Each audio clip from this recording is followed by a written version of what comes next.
Salam sa inyo lahat mga bro. Ngayong madaling araw isamahan niyo ko assemblin ang cargo bike na ito na sinalubong namin galing pang Marikina sa San Isidro.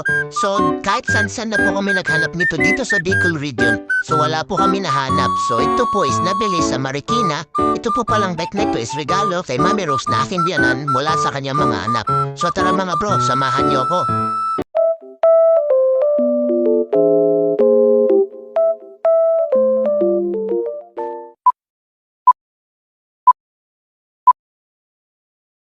Yan, salam sa inyo lahat mga bro. Time check, 2:28 ng madaling araw. So, may gagawin tayo. Lutuin natin yung dumating na cargo bike ni Mami Rose. Regalo daw sa kanya. So, hindi niya alam na meron na siyang bike na cargo. Kasi pag pupunta siya ng tindahan, umaga't gabi, minsan pag wala ako, naglalakad lang siya.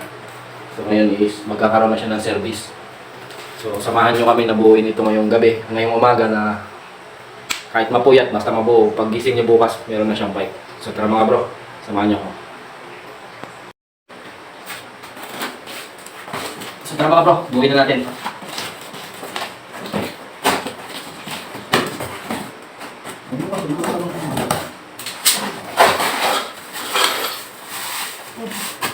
Salungkuit, upuan. Uy, yung reflector. Okay, mawawala yung chain. Okay na. Mga nuts and screws. Siyempre, pedal.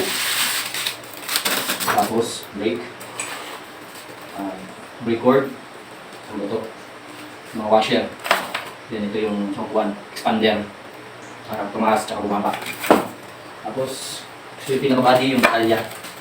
Tapos, handlebar. Hindi, piliin natin.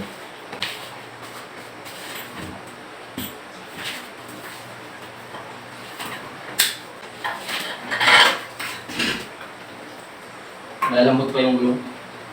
Ito po is galing pa ng Marikina. So, nandito po tayo ngayon sa Bicol, sa Limanan, Camarines Sur. Naghanap kasi tayo nito sa Naga, tapos sa Sipupod, tsaka sa Dait. Wala. So, sa mabili is sa Marikina. So,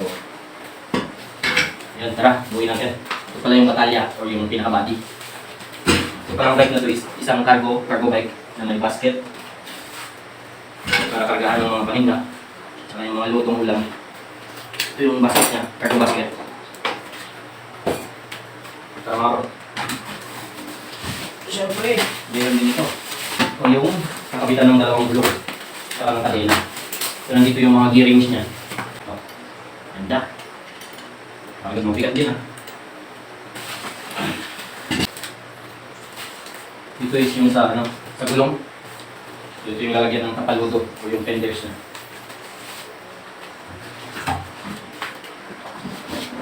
Ito yung mga tapaludo. Tatlo, harap likod.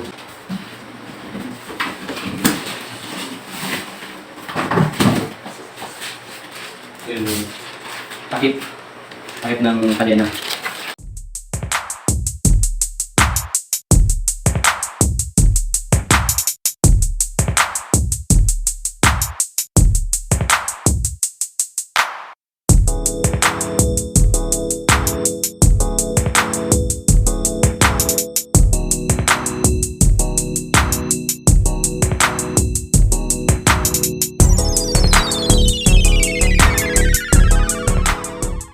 So yun mga bro, time check 3:28 ng umaga, sabi muna dito na yung dapat natin.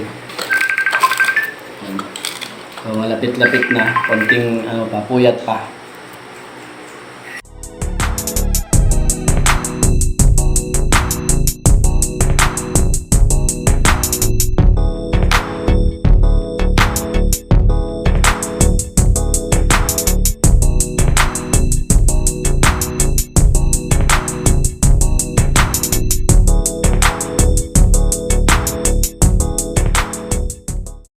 So yun na nga mga bro, sa hinaba-haba ng oras ng pag-assemble natin ng cargo bike ni Mami Rose, natapos natin ito ng 6:30 AM ng umaga. So malaking pasalamat ako sa sarili ko at hindi tayo binigo kahit napuyat, natapos natin ito ng buong umaga. So ito is pwedeng-pwede na niyang gamitin, pabalik dito at pabalik doon para hindi na siya mahirapan. So yun mga bro, tapos na yung inassemble natin kaninang madaling araw na bike ni Mami Ros. So yan, nakasakay na siya. Testing niya na, so wala pa tayong tulog. Time check 8:28. So alas 2 tayo dumating kanina madaling araw. Inayos natin, inassemble natin yung bike. Wala pa tayong tulog, pupunta pa kami ng Naga kasi magdadrive ako. Pagdadrive ko sila Tiangid na papunta doon sa Dayangdang kasi magpapaderma daw sila. Ayun. So, ang akala ni Mami Ros is kay Jamalya yung bike na ina-assemble ko kasi puyat daw at walang tulog mula nung nagsundo. So, sabi ko nung na-assemble na sinabi namin is kanya. So, yun mga bro. Nandito na lang yung aking video. So, mag-aayos lang ako maliligo. Pupunta kami ng Naga. So maraming salamat sa inyo lahat mga bro. Lagi kayo mag-iingat. Peace.